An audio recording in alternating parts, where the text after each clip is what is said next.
Indiramma ఇళ్ళది sir 2 phases లో ఇప్పటి వరకు మనం పూర్తి చేసుకోవడం జరుగుతుంది సార్. ఫస్ట్ ఫేజ్ లో పైలట్ సార్. పైలట్ లో మా జిల్లాకి 885 ఇళ్లు ఇవ్వగా గ్రౌండింగ్ చేసుకుంది 486 members sir. Reasons for not grounding కూడా పబ్లిక్ నుంచి తీసుకోవడం జరిగింది సార్. అది కూడా మీ ముందు పెట్టడం జరుగుతుంది సార్. వీటిలో వచ్చే వారం 10 రోజుల్లో 30 ఇళ్లు పూర్తి చేసుకోవడానికి తయారవుతున్నాయి సార్, గృహప్రవేశాలతో సహా. సో ఇది పైలట్ లో ఉన్న ఫైండింగ్ సార్. పైలట్ లో కూడా సార్ ఈ రీజన్స్ ఫర్ ఈ remaining members sir, whoever is not grounded sir, ఇల్లు మనం ప్రొసీడింగ్ ఇచ్చిన తర్వాత కూడా దీంట్లో కారణాలు ఆర్థికంగా అయినా, లేకపోతే కట్టుకోవడానికి వాళ్ళలో స్తోమత లేకనా, లేకపోతే అసలు వాళ్ళకి ఇంట్రెస్ట్ లేని వాళ్ళ కేటగిరీస్ లో మేము బ్రేక్ డౌన్ చేసి చూడడం జరిగింది సార్.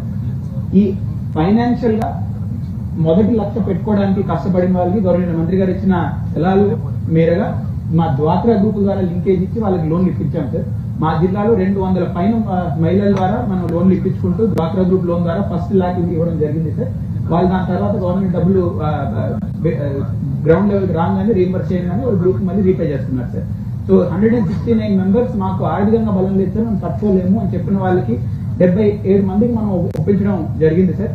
మిగతా వాళ్ళకి కూడా అలాగే లింకేజ్ చేయడానికి మేము పర్సూ చేస్తున్నాం సార్. వాళ్ళకి లింకేజ్ చేసిన తర్వాత వాళ్ళు కూడా కట్టుకోవడానికి రెడీగా ఉంటారు సార్. ఎందుకు ఆర్థికంగా అనే దాన్ని మనం ఏదైతే గౌరవ డీసీఎం గారు చెప్పిన ప్లాన్ ఏది, మన డాక్టర్ గ్రూపులు ఉన్నాయి కదా, మనం మహిళలకే ఇల్లు ఇస్తున్నాం కదా, ఆ మహిళలకు ఇల్లు ఇచ్చేటప్పుడు దాంట్లో మనం లింకేజ్ చేసి లోన్ చేసేసి మళ్ళీ దాన్ని రీపేబుల్ చేసేచ్చు కదా అనేది మేము కేబినెట్ లో కూర్చున్నప్పుడు డీసీఎం గారు అడ్వైజ్ ఇచ్చారు.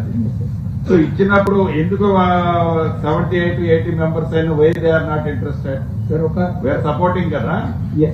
90 మందిలో దాదాపు 60 మంది వరకు మేము అసలు గ్రూప్ ఏమంటే వాళ్ళని గ్రూప్ లో చేర్చడానికి కూడా మనం పెట్టాం సార్. చేర్పించుకోండి. వాళ్ళు కొందరేమో మేము పంట వచ్చిన తర్వాత వచ్చే పంట తర్వాత తీసుకుంటాం సార్, కొందరేమో అసలు ఏ కారణం చెప్పకుండా మేము కట్టుకోలేము సార్ ఆపుతున్నారు సార్. దాన్ని కూడా తమకు చెప్పారు సార్. రాష్ట్రపతి సార్ మంత్రి గారు ఇంకొకసారి 2-3 టైమ్స్ ట్రై చేసిన తర్వాత తమకు చెప్తారు సార్. తర్వాత కట్టుకుంటా అంటే ఇటు అటు కాకుండా మేము శాంక్షన్ తీసుకున్నాం, రేపు చెప్పేవాళ్ళు. మన కట్ ఆఫ్ డేట్ ఇప్పుడు ఇచ్చి మనం 2 months దాటింది పైలట్ లో. 15 days లో అన్నాను, మీరు యాదర్లీ యాజ్ పాసిబుల్ 10th లోపు కంక్లూజన్ చేయండి. ఫైనాన్షియల్ ప్రాబ్లం ఉంటే సపోర్ట్ చేయండి. ఒకవేళ కట్టుకొని హెల్త్ పరంగా వాళ్ళు ఫిట్నెస్ లేకపోతే మనం ఆ రోజు మీకు ఇన్స్ట్రక్షన్స్ ఇచ్చినట్టు అవుట్ సోర్సెస్ చేసి వాళ్ళ ద్వారానే టైఅప్ చేయండి. ఏది వాళ్ళు కట్టుకోలేని వాళ్ళు ఉంటే. ఈ 2 ఆస్పెక్ట్స్ లో అయిపోయి రిమైనింగ్ బ్యాలెన్స్ ఏదంటే సెకండ్ ఫేజ్. ఇదేమి నిరంతరం ఇచ్చే కార్యక్రమం కదా, ఒకసారి ఆపటం లేదు కదా. అది కూడా డిస్కషన్ కేబినెట్ లో జరిగేది. ఇది ఒకసారి ఏదో ఇచ్చిన షో చేసేది కాదు. ఇది ఎప్పుడు వాళ్ళు కట్టుకుంటున్నారు రెడీగా ఉంటే we will give to them. పూరిస్తా తమ్మురోళ్ళు కాబట్టి. సో దాన్ని అటు పుష్ చేసుకోండి, పుష్ చేయండి. బోత్ కలెక్టర్స్ మళ్ళీ నా రిక్వెస్ట్ ఏంటంటే as early as possible each constituency including first phase second phase కలిపి 3,500 వచ్చినట్లు గ్రౌండ్ నుంచి, సింగిల్ స్ట్రెచ్ లో కాదు. ఇప్పుడు నేను ఫర్ ఎగ్జాంపుల్ వరంగల్ ఇన్ఛార్జ్ మంత్రిగా 50-100 కూడా వస్తాయి ఒక్కో జిల్లా నుంచి. వచ్చినట్టు సాంసరాలు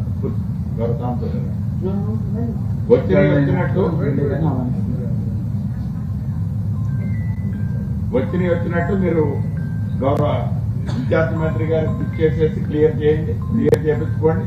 వాళ్ళు కూడా లోకల్ ఎమ్మెల్యేలు వచ్చినట్టు ఆ గ్రామాలు ఇచ్చేసి గ్రౌండ్కి వెళ్ళిపోతారు.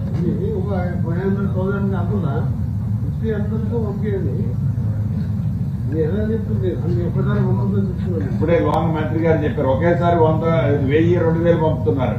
అట్లయితే అప్పటిదాకా ఎందుకు వెయిట్ చేస్తారు? కలెక్టర్ గారు 2,400 పంపించారు కాన్ఫరెన్స్ ఇల్లు ఉందా? మీరు అన్ని పంపితే గ్రౌండ్ చేయకుండా వేస్తుంది. వచ్చినట్టు పంపించేయండి. మళ్ళీ వాళ్ళు టైం ఇచ్చుడు, క్యాన్సల్ చేసుడు, కొత్త బెనిఫిషియల్ కరెక్ట్ ఎంత ఏం interest. So one more important thinking ఏంటంటే, ఇది దేశంలో ఏ రాష్ట్ర ప్రభుత్వము 5 లక్షల రూపాయలు ఇంటికి ఇచ్చే ప్రభుత్వం ఎక్కడా లేదు. కేంద్ర ప్రభుత్వం ఉన్న పార్టీ కూడా వాళ్ళు పరిపాలించే రాష్ట్రాల్లో కూడా 5 లక్షలు ఎక్కడ ఇట్లా వాళ్ళు ఇచ్చేది కూడా 72,000. ఈ ప్రభుత్వం 5 లక్షలు ఇస్తుంది. సో మనం ఇందిరమ్మ కమిటీ లిస్టు ప్రిపేర్ చేస్తుంది. ఇందిరమ్మ కమిటీని గెజిటెడ్ ఆఫీసర్స్ తో మీరు వెట్ చేస్తున్నారు. వెట్ చేసిన తర్వాత మళ్ళీ ఏదైనా షార్ట్ ఫాల్ ఉంటే ఆ గ్రామంలో మళ్ళీ ఇందిరమ్మ కమిటీ లిస్ట్ చేసుకొని వెట్టింగ్ చేసుకొని వెరిఫికేషన్ అనేది poorest of the poor, no influence. పదే పదే నేను ఆల్ గెజిటెడ్ ఆఫీసర్స్ కూడా ఇక్కడ ఉన్నారు, 2 జిల్లాలకు సంబంధించిన వాళ్ళు. ఏ స్టేజ్ లోనైనా ఎక్కడైనా ఇన్ఫ్లుయెన్స్ జరిగి ఉద్దేశపూర్వకంగా బెనిఫిషరీ కాని వాళ్ళు ఇచ్చినట్టుంటే ఆ కన్సర్న్ గెజిటెడ్ ఆఫీసర్ మీద మటుకు సివియర్ యాక్షన్ ఉంటుంది, నాట్ సస్పెండ్, సివియర్ యాక్షన్ ఉంటుంది. Beneficiary poorest of the poor is the thumb rule. ఎక్కడ ఇన్ఫ్లుయెన్స్ కావద్దు. ఆల్ గెజిటెడ్ ఆఫీసర్స్ ఉన్నారు ఇక్కడ, మీరు వెరిఫై చేసేవాళ్ళు. చిన్న ఇన్సిడెంట్ జరిగినా కూడా ప్రభుత్వం ఉపేక్షించదు. పేదోడికి ఇల్లు ఇవ్వాలన్నది తాపత్రయం ఈ ప్రభుత్వ ఆలోచన. కాబట్టి గౌరవ కలెక్టర్స్ కూడా మీరు చిన్న జిల్లాలు కాబట్టి ఫ్రీక్వెంట్ విజిట్ చేయాలా.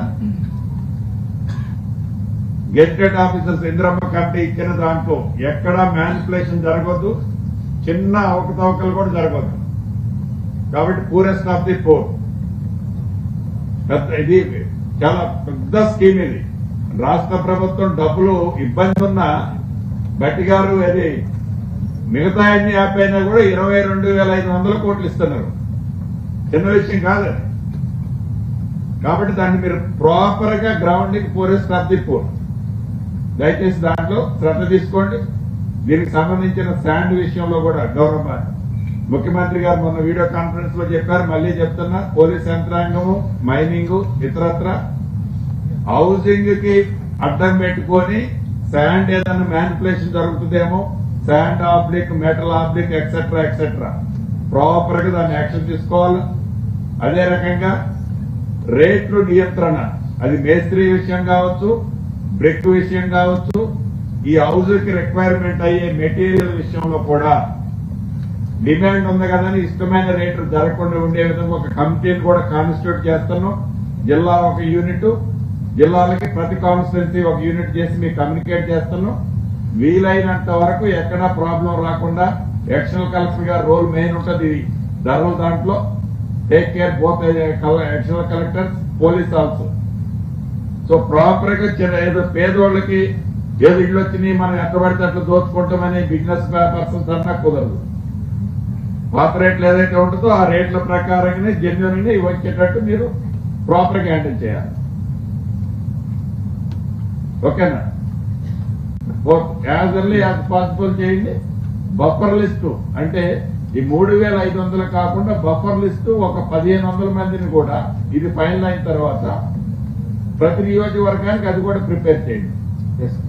ఐటీడీఏ